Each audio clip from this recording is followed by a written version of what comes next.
Merci de nous rejoindre. C'est l'heure de l'information sur RTI 1. Bienvenue. Je vous donne tout de suite les titres de ce lundi 11 janvier. Un projet de coopération entre la Côte d'Ivoire et la France va permettre la construction de logements pour les ménages à faible revenu. Ce sera aussi bien à Abidjan que dans les villes de l'intérieur du pays. La capitale économique, il s'agira essentiellement de reconstruire les quartiers précaires. Les travaux de l'Indénié, eux, ont déjà démarré et ce depuis 2019. L'aménagement de ce carrefour très fréquenté va permettre de fluidifier le trafic routier dans la zone. Les travaux sont à ce jour exécutés à 40% selon le maître d'œuvre. L'axe Ferké-Kong, lui, n'est plus en chantier. Les travaux sont terminés. Le président Alassane Ouattara inaugurait officiellement ce axe en octobre dernier. Plus d'un trimestre après la mise en service, c'est une route qui suscite beaucoup d'espoir dans la région. Et puis cette mission de la CEDEAO qui est arrivée ce lundi à Bamako au Mali. Pendant 2 jours, elle va avoir des rencontres avec les acteurs chargés de l'organisation des élections présidentielles et législatives de 2022. Bonsoir à tous. Le ministre de la Ville a lancé ce matin le projet Live 2. Il va consister à construire des logements sociaux dans différentes communes du district d'Abidjan et dans plusieurs autres villes du pays. Pour Abidjan, il s'agit essentiellement de la reconstruction de quartiers précaires et c'est grâce à une coopération entre la Côte d'Ivoire et la France. Mamadou Kwasi. La restructuration des 35 quartiers précaires du district d'Abidjan, avec ses 1,5 million d'habitants, bientôt une réalité. Une opération immobilière verra le jour grâce au concours du ministère de la Ville et celui de la construction, de l'urbanisme et du logement. Dénommé Live2, ce projet consiste en une innovation majeure appelée la pièce de plus, ayant pour vocation de générer une activité commerciale intégrée à l'habitat. Tout un projet de logement abordable et durable. C'est comment déjà arriver à des prix qui sont abordables. Et donc ça, c'est des choses sur lesquelles on s'engage. Et donc il faut tenir nos objectifs avec le faire travailler avec un maximum d'entreprises ivoiriennes issues du terrain. Un objet, on résout 2 problématiques, qui est le bien d'habiter chez soi et puis le travail. Et donc sur cette terre d'entrepreneurs de Côte d'Ivoire, on espère déjà faire des tests et ensuite le démultiplier ensuite. Et nous souhaitons venir développer des quartiers résilients qui sont utiles pour les habitants. Au lancement de ce projet dans la commune de Trècheville, les différents intervenants ont indiqué que ces logements sociaux participent à la construction des villes durables en Côte d'Ivoire. Fruit de la coopération franco-ivoirienne, Live2 vient répondre ainsi aux besoins de la politique de la ville ivoirienne, mais aussi de la politique des logements sociaux. Il s'agit d'un modèle d'habitat décent et abordable, tourné vers l'autonomisation du père ou de la mère de famille à travers un aménagement qui lie habitation et travail.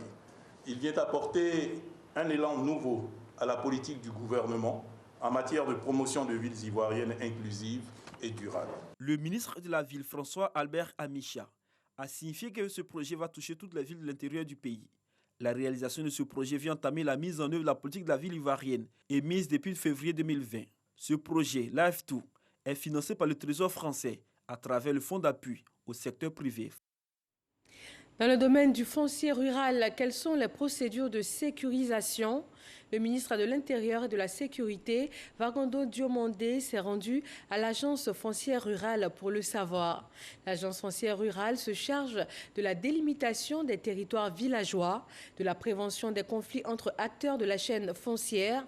En plus de cela, elle a pour mission la mise en place de mécanismes fiables pour la délivrance de titres de propriété aux détenteurs des droits fonciers.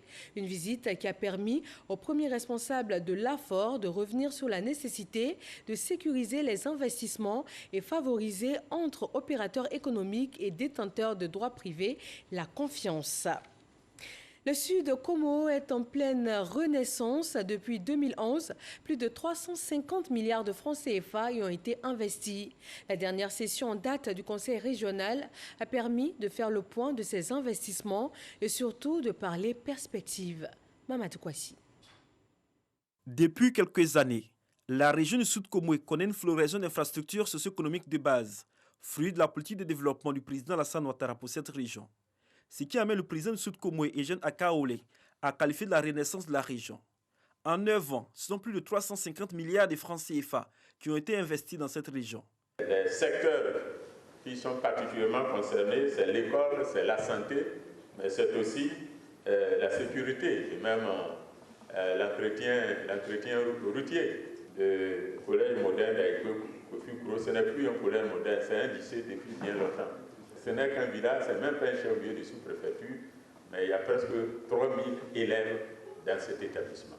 Mais pour le département, quand nous arrivions, il n'y avait que 2 lycées.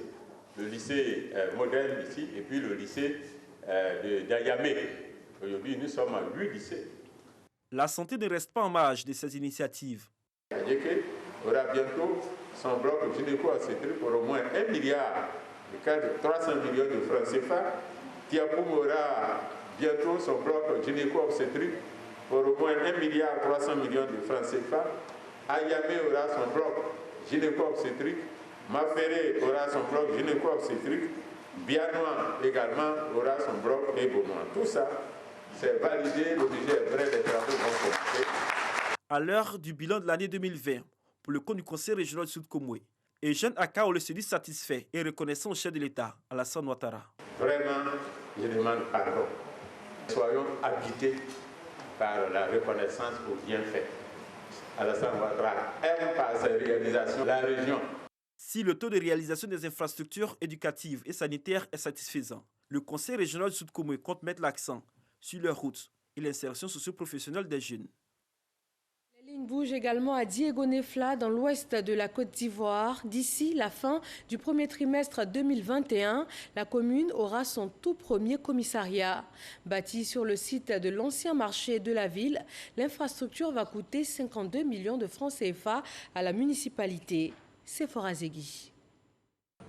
Diégonefla, ville cosmopolite située à 15 km d'Oumé et à 40 km de Gagnoa, chef-lieu de la région du Gor, se prépare à ouvrir son tout premier commissariat de police sur le site de l'ancien marché de la ville.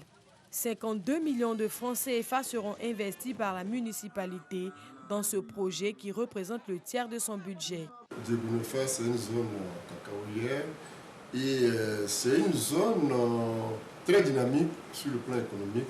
Donc nous avons ici, nous connaissons beaucoup d'insécurité, de braquage, tout ça. Donc il était opportun que nous construisions un commissariat. Donc c'est une demande forte de la population. 2020 est derrière nous, 2021 ouvre de nouveaux horizons.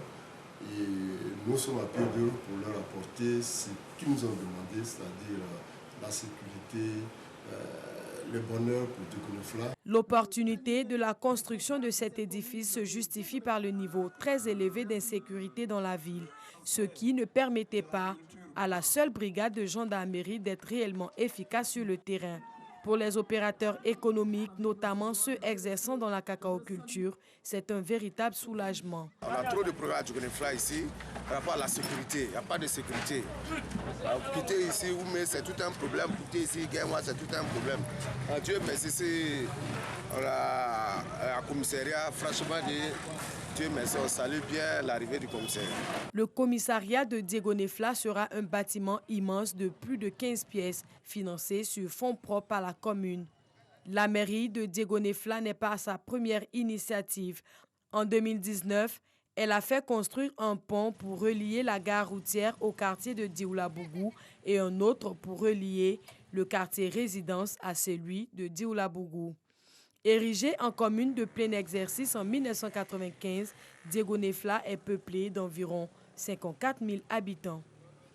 Autre région de la Côte d'Ivoire, autre investissement. Le 10 octobre dernier, le président Alassane Ouattara inaugurait officiellement l'axe Ferké-Kong. Plus d'un trimestre après sa mise en service, cette route répond-elle aux attentes des populations?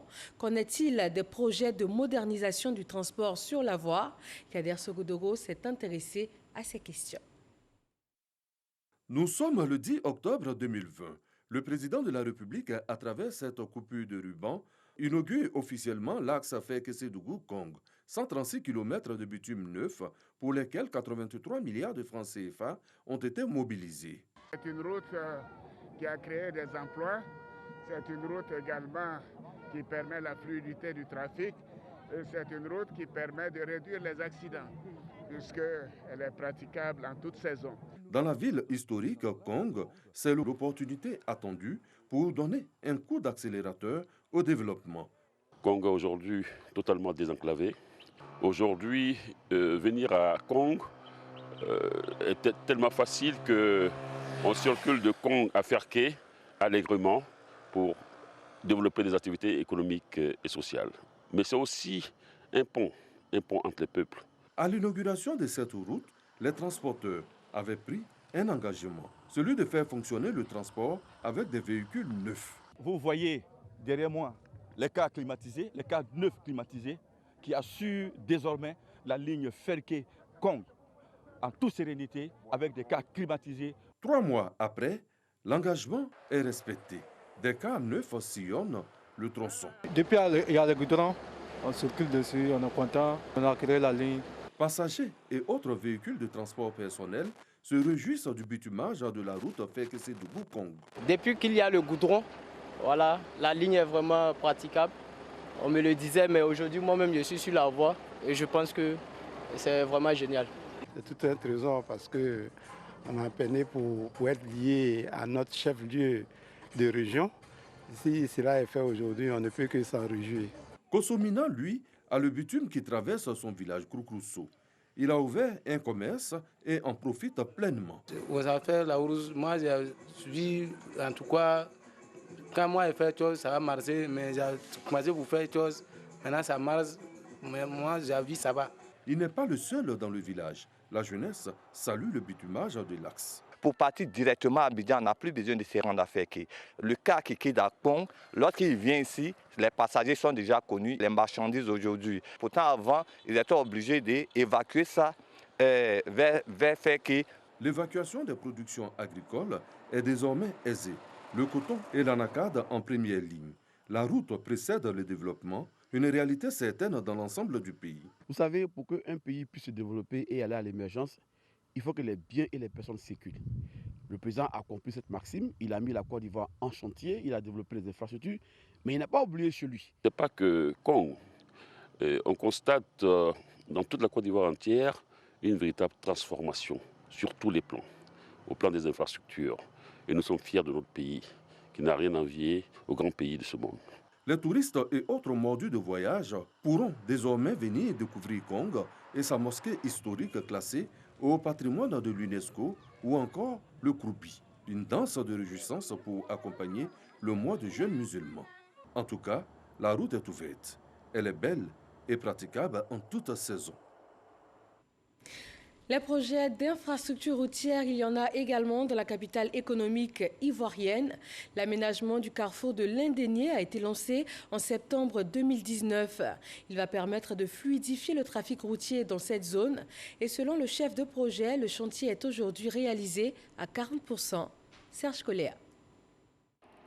Plus d'1 an après le lancement, en septembre 2019, les travaux d'aménagement du carrefour de l'Indénié ont atteint un niveau d'achèvement d'environ 40%. Initialement prévu pour une durée de 22 mois, le chantier a connu quelques mois de perturbations du fait de la Covid-19, selon Hilaire Dofou, chef du projet d'aménagement de la baie de Cocody. Après ces moments de perturbation, il est question pour les 200 ouvriers de se remettre à la tâche de façon active. On a noté un retard d'environ 4 mois sur les travaux, dû essentiellement aux effets de la pandémie de la Covid-19. Nous avons pris les dispositions pour résorber ce retard de 4 mois.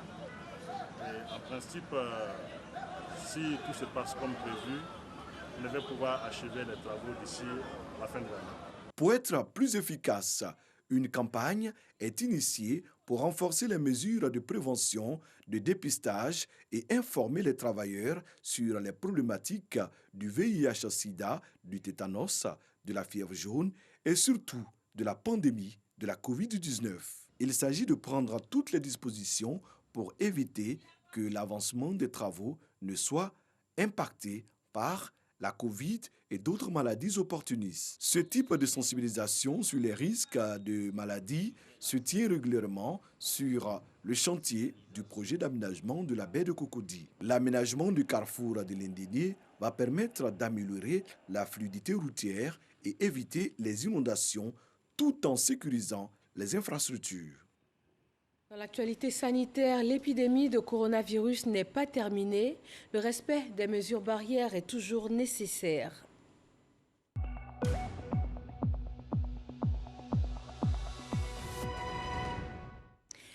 Le ministère de la Santé et de l'Hygiène publique a enregistré ce lundi 144 nouveaux cas de Covid-19, soit 9,6% de cas positifs. 98 personnes ont été déclarées guéries et 0 décès enregistré. À la date donc du 11 janvier, la Côte d'Ivoire compte 23 894 cas confirmés avec 1087 cas encore actifs. Des chiffres qui parlent d'eux-mêmes, la courbe est ascendante. Cette pandémie bouleverse le monde entier et met en cause les certitudes scientifiques. Un auteur ivoirien a décidé de se pencher sur le sujet. Joël Nguessan a écrit « Coronavirus ou le crépuscule de nos orgueils », un livre témoignage dont nous parle Didier Nguessan. Laisser à la postérité un cliché de l'impact de la COVID-19 sur le monde. Voici l'objectif qui a poussé l'écrivain Joël Nguessan à coucher son encre sur 218 pages entre mars et juin 2020. Coronavirus ou le crépuscule de nos orgueils vient de paraître chez Gad Éditions dans la collection Des voix de mémoire. 7 chapitres soutenus par des chiffres et des illustrations. Le livre est préfacé par l'ancien Premier ministre Charles Konambani, à qui l'auteur emprunte l'expression « le petit soldat invisible du monde » parlant de la Covid. Une pandémie qui déconstruit nos certitudes et invite à faire preuve d'humilité. Qu'on arrête de dire qu'on est les plus forts militairement, les plus forts en termes de santé, qu'on arrête de dire qu'on est les plus forts en termes de religion, qu'on est les plus forts en ceci. Non, non, non. Le virus est venu nous montrer que nos certitudes d'hier sont devenues des incertitudes. Même si on est président de la République, même si on est chercheur, même si on est grand scientifique, même si on est le plus grand devin du monde, on doit devenir tous, même si on est des grands hommes de Dieu, on doit devenir tous humbles.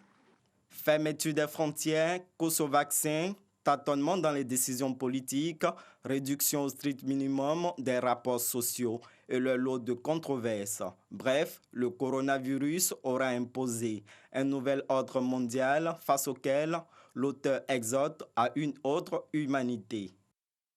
Voilà un auteur que nous avions reçu sur ce plateau.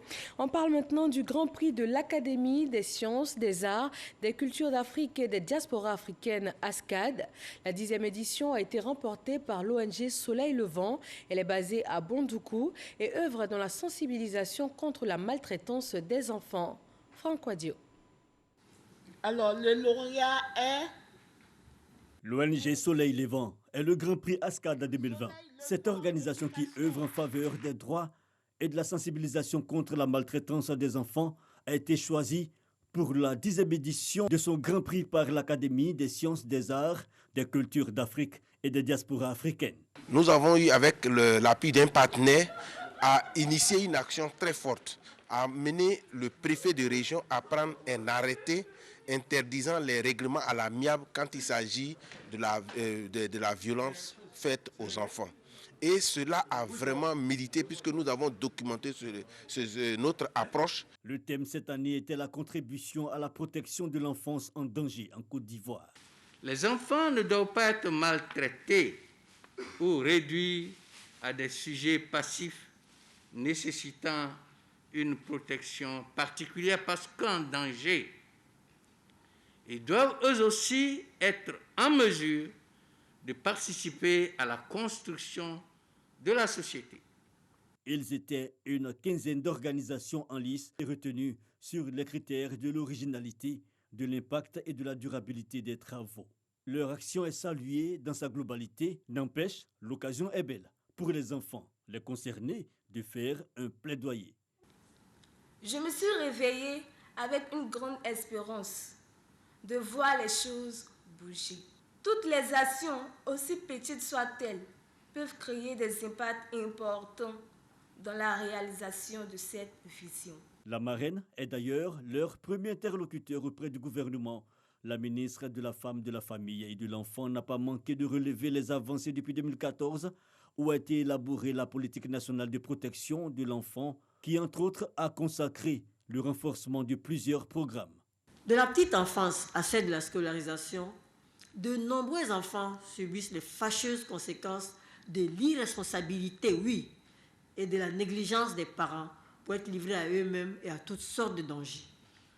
Les efforts déployés par le gouvernement ne doivent pas occulter la réalité.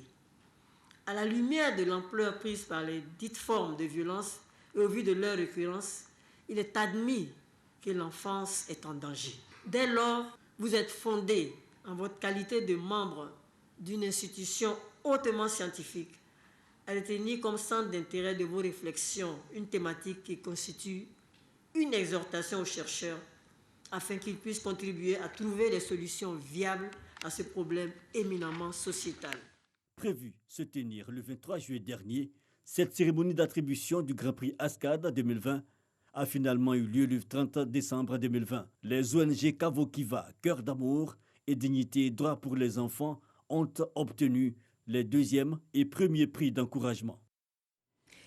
La gestion efficace du budget familial a fait l'objet d'une rencontre dans la capitale de Gbeke. L'amicale des anciennes du lycée moderne Jeunes Filles de Bouaké entend ici former ses membres pour une meilleure organisation en ce qui concerne les charges de la maison. C'est un sujet que nous propose Charles Tatou. Janvier, mois le plus difficile pour les travailleurs et fonctionnaires parce que très souvent, après les fêtes de fin d'année, certains chefs de famille, épuisés par les dépenses des célébrations, éprouvent des difficultés pour terminer le mois. Ils sont obligés de prendre des prêts dénommés avance sur salaire. D'autres, par contre, se rabattent sur le voisinage et des amis. Des situations donc déplorables et déshonorantes. Pour faire éviter pareille situation à leurs familles respectives, les anciennes du lycée moderne Jeunes Filles de Bouaké se sont retrouvées. Au centre des travaux de cette rencontre, la question du budget familial. Au sein de la famille, il faut que nous soyons un modèle, notamment dans la gestion de la famille, au plan social, au plan culturel, au niveau de l'éducation, donc aussi dans la gestion du budget. L'objectif recherché à travers ce module, c'est qu'on puisse arriver à un niveau où nos dépenses essentielles puissent être dans l'ordre de 60% de notre revenu, notre épargne dans l'ordre de 20%, et le reste, c'est pour les imprévus et les dépenses de loisirs. Donc, il est impératif que nous épargnions avant de commencer à consommer. Nous sommes dans une société de consommation. Si on ne se fixe pas des limites, il sera très difficile de s'en sortir. L'amicale des anciennes du lycée moderne Jeunes Filles de Bouaké entend initier d'autres rencontres pour un renforcement des capacités de ses membres. Mieux gérer son budget demande aussi une certaine autonomie financière. C'est à cela que la coopérative des productrices de karité de Lokoli, région du Poro, veut conduire ses membres. Ces femmes productrices ont reçu une unité de production de beurre de karité pour un coût de 68 millions de francs CFA. C'est un équipement qui vient assouplir un travail jusque-là manuel. Siekwasi et Jean-Marc Djadji. Cette unité de production est un don de Fidel Sarasoro, directeur de cabinet du président de la République, Alassane Ouattara. Avec ces machines, les femmes de Lokoli pourront produire du beurre de grande qualité capable de résister aux aléas du marché national et international. Une politique qui cadre bien avec l'ambition du président de la République, celle de faire de la femme rurale l'épine dorsale du développement socio-économique de la Côte d'Ivoire. Il y a un maillon qu'il faut qu'on comble, celui de la grande industrie, celui de la petite industrie et celui de la moyenne industrie. Mais à côté de cela, il faut qu'il y ait des unités à la base et qui permettent aux localités, dans leur lieu de production, de pouvoir générer des ressources et faire de la plus-value. C'est dans l'union et la cohésion des fils et des filles du département de Simathiali qu'on peut faire plus. Une femme qui s'enrichit, c'est une famille qui s'enrichit. Monsieur le directeur de cabinet, vous voudrez transmettre à Monsieur le Président de la République, Son Excellence Alassane Ouattara, notre infinie reconnaissance. La visite de l'unité a permis aux femmes de faire montre de leur savoir-faire à travers l'exposition des produits finis. Au nom de ses sœurs, la présidente des productrices de beurre de karité de Lokoli a salué le don de soi du directeur de cabinet et fait la promesse d'en faire bon usage. Avant, si tu veux faire du karité, tu frappes avec les mains. Dans ça, tu as tombé fait malade. C'était trop difficile. Maintenant là, on fait avec nos machines, ça va. On peut saluer le ministre Fidel Sarasoro. Après la remise de l'unité de production, un autre défi attend le directeur de cabinet du président de la République, la certification du beurre de karité Médine Lokoli. On s'intéresse maintenant au renforcement du contrôle et de l'audit dans les ministères. Les auditeurs et propriétaires de risques sont formés à la conduite des missions d'audit interne. Ces acteurs de contrôle pourront à terme acquérir les outils pour mettre en place un dispositif de contrôle interne efficace dans les différents ministères. Jean-Luc Bangbo. 10 jours de formation pour ces acteurs de contrôle, inspecteurs généraux de ministères et managers propriétaires des risques pour maîtriser les concepts, la méthodologie ainsi que le dispositif d'audit dans les ministères. Cette formation rentre dans le cadre du projet d'appui à la gestion économique et financière PAGEF. Il s'agit d'amener les équipes des 5 ministères concernés à appréhender la finalité d'une mission d'assurance et son influence sur les objectifs de l'audit, identifier les objectifs et le périmètre de cette mission d'assurance, décrire la typologie des missions d'assurance et les différentes sources d'informations à la disposition de l'auditeur interne lors d'une mission d'assurance. Issus de 5 ministères, ces auditeurs devront permettre à l'administration ivoirienne, à travers cette formation, de renforcer le contrôle et l'audit interne. La principale chose qui nous vient à l'esprit, c'est de bien exécuter nos audits. Pour pouvoir le faire, il y a des préalables. Il y a des prérequis et ces prérequis sont en train d'être mis en place. Le PAGEF qui pilote cette formation est un projet d'appui institutionnel au gouvernement d'un montant total de 15,9 milliards de francs CFA financé par la Banque africaine de développement et l'État ivoirien. Il soutient essentiellement la mise en œuvre du schéma directeur des réformes des finances publiques et le suivi et évaluation du plan national de développement PND. Dans l'actualité politique, les militants enseignants du parti Concorde font le point de leurs activités après l'élection présidentielle du 31 octobre 2020. Le parti se félicite de la participation de ces militants et les appelle à rester mobilisés pour les futures échéances électorales. Éric Goré. Les enseignants du parti Concorde ont joué un rôle majeur dans la mobilisation pour la présidentielle passée. À l'heure du bilan, les premiers responsables de ce parti félicitent ces militants du corps enseignant pour les actions menées sur le terrain qui ont abouti à la victoire du candidat du RHDP. Mais pour le président de Concorde, Alcide Djedje, il faut se remettre très vite au travail, au moment où pointe à l'horizon l'élection législative. Je les ai exhortés à continuer la même action au cours des élections législatives. Il faut qu'ils soutiennent tous les candidats RHDP dans toutes les localités où ils sont pour que nous puissions donner une majorité confortable au président Ouattara. Dans les semaines à venir, les missions seront organisées à l'intérieur du pays pour relayer ce message à toutes les coordinations du parti Concorde.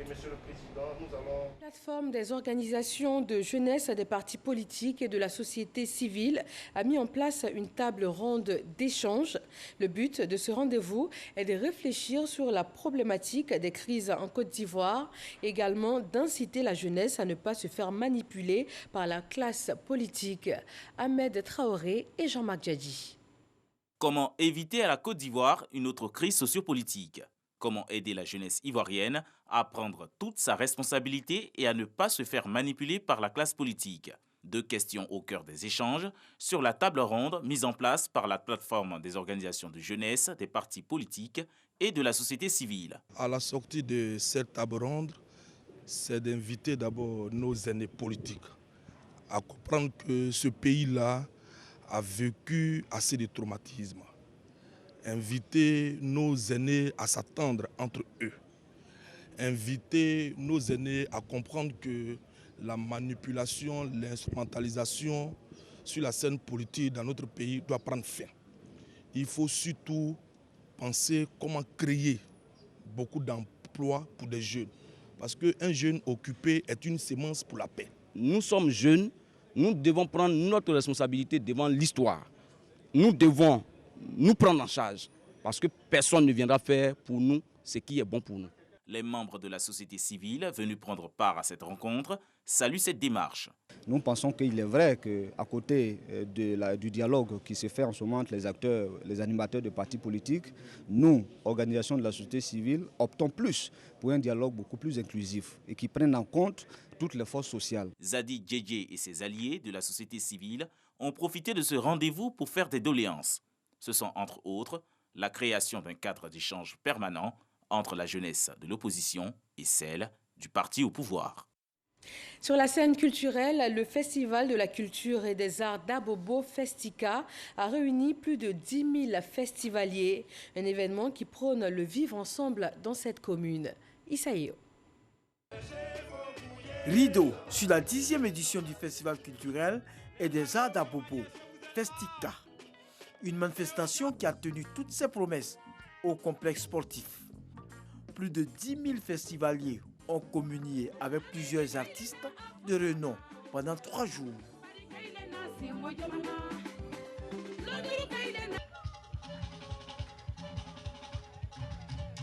Ce festival, depuis 10 ans, rythme la vie des populations chaque fin d'année à Abobo. Occasion pour le commissaire général, la manifestation. Kunta Mader, producteur à la RTI, et les populations de témoigner leur gratitude au premier magistrat de la commune pour son soutien. Donc il était question pour nous de permettre à notre population de terminer l'année en beauté en ayant beaucoup d'espoir dans la nouvelle année. Et je remercie d'ailleurs les autorités de la commune d'Abobo, avec à leur tête le Premier ministre, le maire d'Abobo, M. Ahmed Bakayoko, qui m'a aidé. Intervenant au nom du maire, Ahmed Bakayoko, le 3e adjoint au maire, Kone Siaka, assure du soutien de la municipalité pour les années à venir. Le Festica est un festival qui est venu au sortir de la crise donner une bonne image à la commune d'Abobo. Donc le Festica est venu pour faire la promotion de la culture et apporter la joie, apporter de l'amour, apporter de la cohésion sociale dans la commune. Après le Festica 2020, le regard des organisateurs est tourné vers l'édition 2021 pour une communion totale avec les populations d'Abobo. À l'échelle internationale, une mission de la CEDEAO est arrivée ce lundi à Bamako, la capitale malienne. Sur la table, les futures élections présidentielles et législatives pour un retour des civils au pouvoir. Ces 2 jours au Mali vont donc permettre des rencontres avec les acteurs chargés de l'organisation de ces 2 scrutins de 2022. La délégation va échanger avec les autorités de la transition et la classe politique malienne. Et puis on termine aux États-Unis. Les démocrates ont engagé ce lundi à la Chambre des représentants plusieurs procédures. Elles visent à obtenir le départ de Donald Trump de la Maison-Blanche et interviennent 5 jours après l'assaut lancé contre le Capitole à Washington par les partisans du président américain sortant. Et c'est tout pour ce soir. Retrouvez à 23h Marine Cognan pour d'autres informations sur RTI 1. Bonsoir.